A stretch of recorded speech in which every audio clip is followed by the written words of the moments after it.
Assalamualaikum warahmatullahi wabarakatuh. Perkenalkan, nama saya Nikomang Febi Maharani dari kelas 12 MIPA 3 SMAN 22 Jakarta. Di video kali ini saya ingin mewawancarai ayah saya sebagai saksi masa Orde Baru. Perkenalkan, Saya namanya Surya, ayahnya Rani. apakah Bapak bersedia untuk saya wawancarai dan memasukkan video ini ke YouTube? Siap, bersedia.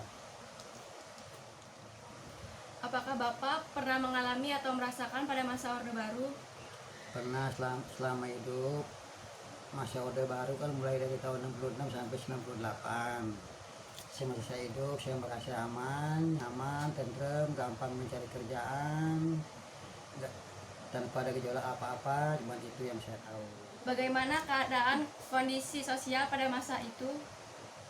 Kondisi sosial pada masa Orde Baru semuanya berjalan seperti apa yang diharapkan oleh rakyat, berjalan lancar, sosial tanpa ada gejolak apa-apa.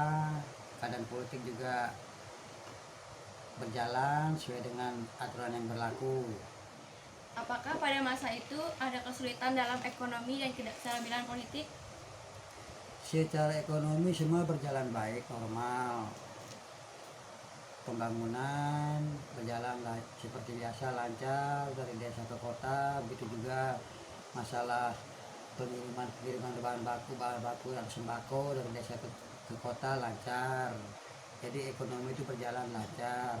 Semua merasa nggak ada, sedikit banget yang merasa kesulitan mengenai masalah ekonomi, karena mencari kerjaan agak mudah. Secara politik semua aturan berjalan seperti biasa. Kayak dulu zaman Orde Baru, politik itu ada cuma 3 partai politik, antara lain PDI, P3 dan Golkar sebagai penguasa tunggal zaman Orde Baru sampai tahun 98. Adakah perbedaan ekonomi atau politik pada masa Orde Baru dengan masa sekarang? Perbedaannya sih ada. Pada masa Orde Baru ekonomi politik berjalan sesuai dengan tatanan pemerintah. Dengan masa sekarang ekonomi karena adanya wabah penyakit corona semua merasa kesulitan. Begitupun juga dengan politik, selalu gonjang-ganjing. Pertanyaan yang terakhir, adakah kesan Bapak pada masa Orde Baru? Kesan pada masa Orde Baru itu semua secara ekonomi, politik, sosial, budaya berjalan seperti biasa. Karena selama itu kan yang menjadi penguasa kan penguasa tunggal zamannya Pak Soeharto.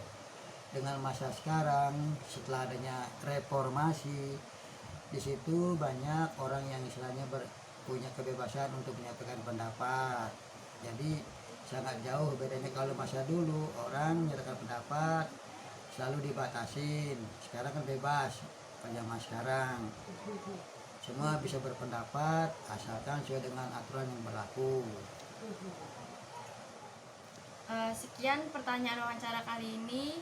Saya ucapkan terima kasih kepada Bapak sudah meluangkan waktu untuk saya. Terima kasih. Wassalamualaikum warahmatullahi wabarakatuh.